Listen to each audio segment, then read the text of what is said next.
Hello friends, welcome to Tembo's kitchen. આજે હું તમારી સાથે એકદમ હેલ્ધી એક શાકની રેસીપી લઈને આવી છું અને એ છે સરગવાની સિંગોનું શાક.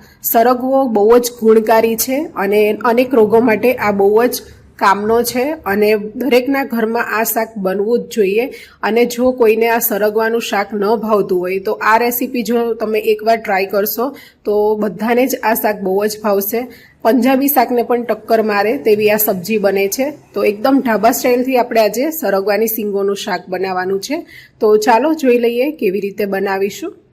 સરગવાની સિંગોનું શાક બનાવવા માટે મેં આ રીતે કૂણી સરગવાની સિંગો લઈ લીધી છે. હવે આપણે એને બરાબર સ્વચ્છ પાણીથી 2 થી 3 વાર ધોઈ લઈશું અને કોરું કરી લઈશું.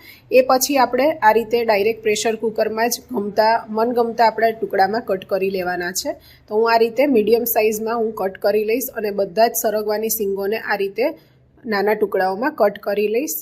મેં અહીંયા સરગવાને એકદમ સરસ રીતે કટકા કરીને એકવાર ફરીથી ધોઈ લીધો હતો અને જરૂર પૂરતું પાણી આમાં ઉમેરી લઈશું અને થોડું મેં મીઠું પણ ઉમેરેલું છે. હવે પ્રેશર કુકરનું ઢાંકણું રાખીને આપણે માત્ર 2 જ વિસલ વગાડવાની છે.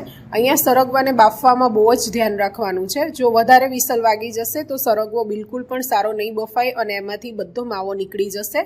એટલે આમાં મેઇન એ જ છે કે તમે સરગવાને બાફવામાં ખૂબ જ ધ્યાન રાખવાનું છે.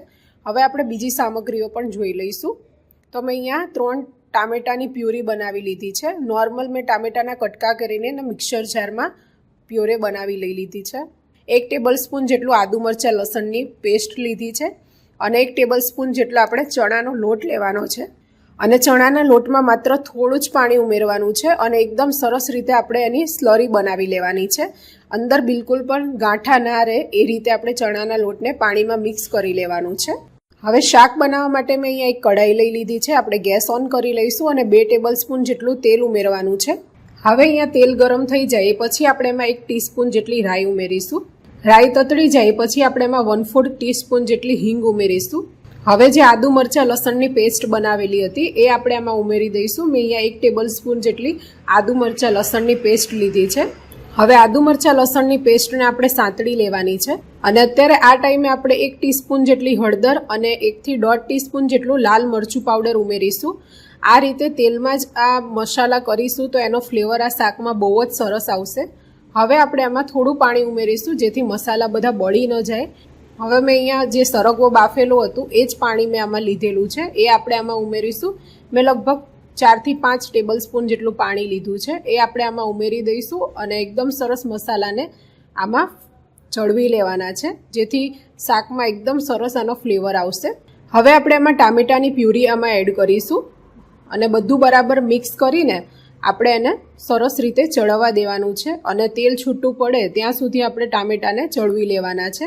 ઢાંકણ વાંખીને અને ટામેટાને એકદમ સરસ તેલ છૂટું પડે ત્યાં સુધી ચડવી લઈશું. તો તમે જોઈ શકો છો તેલ એકદમ સરસ છૂટું પડી ગયું છે અને ટામેટાની પ્યુરી પણ એકદમ સરસ ચડી ગઈ છે. હવે જે આપણે ચણાના લોટનું જે સ્લરી બનાવીને તૈયાર કરી હતી એ આપણે આમાં ઉમેરવાની છે. બહુ વધારે પડતો ચણાનો લોટ ઉમેરવાનો નથી, નહીતર આપણી ગ્રેવી છે એકદમ થીક થઈ જશે અને શાકની ગ્રેવી તમને મજા નહીં આવે ખાવાની. તો આ રીતે આપણે બધું મિક્સ કરીશું અને ચણાના લોટને પણ આપણે એકદમ સરસ રીતે પ્યુરી સાથે ચડવી લેવાનું છે. જો તમને અત્યારે જરૂર લાગે તો તમે આમાં પાણી ઉમેરી શકો છો અને પાણી મેં જે સરગવાની સિંગો બાફી હતી એ જ પાણી મેં અત્યારે લીધું છે. હવે આપણે બીજા મસાલા ઉમેરી દઈશું. તો મેં અહીંયા 1 થી 2 ટીસ્પૂન જેટલું ધાણા જીરું પાવડર લીધું છે એ આપણે આમાં ઉમેરી દઈશું અને બધું મિક્સ કરી લઈશું.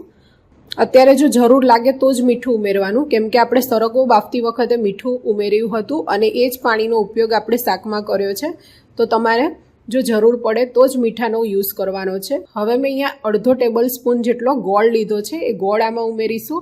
ગોળ એકદમ ઓપ્શનલ છે પણ ગોળ નાખવાથી આપણી સબ્જીનો ટેસ્ટ એકદમ સરસ ખટ્ટો મીઠો આવશે. તો જો તમને ગમે તો તમે ગોળ ઉમેરી શકો છો.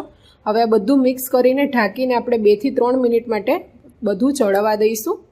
તો તમે જોઈ શકો છો તેલ એકદમ સરસ રીતે છૂટું પડી ગયું છે અને ગ્રેવી પણ આપણી એકદમ સરસ ચડી ગઈ છે. તો આપણે સરગવાની સિંગોને આપણે આમાં ઉમેરી દઈશું. તો તમે જોઈ શકો છો એકદમ પરફેક્ટ રીતથી આપણો સરગવો બફાયો છે અને બિલકુલ પણ એનો માવો બહાર નથી આવ્યો. તો હવે આપણે સરગવો આમાં ઉમેરી દઈશું અને બધું મિક્સ કરીને સરગવા સાથે આપણે સબ્જીને લગભગ 2 થી 3 મિનિટ માટે કૂક કરી લેવાનું છે. તો મેં અહીંયા 1/2 ટીસ્પૂન જેટલો ગરમ મસાલો ઉમેર્યો છે અને મિક્સ કરી લઈશું. હવે ઢાંકણ રાખીને આપણે 2 થી 3 મિનિટ માટે સબ્જીને ચડવા દેવાની છે.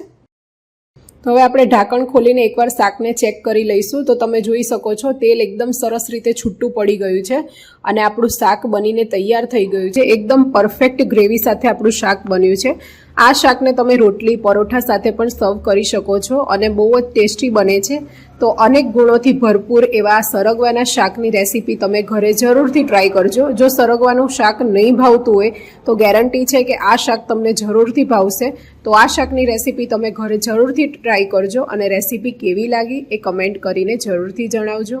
જો રેસીપી સારી લાગી હોય તો પ્લીઝ લાઇક અને શેર જરૂરથી કરજો અને હજુ પણ મારી ચેનલને સબસ્ક્રાઈબ ન કરી હોય તો પ્લીઝ સબસ્ક્રાઈબ પણ કરી દેજો અને બાજુમાં આપેલા બેલ આઇકન પર ક્લિક કરી દેજો. તો ફરીથી મળીશું એક નવી રેસીપી સાથે. ત્યાં સુધી આવજો. Thank you for watching my video.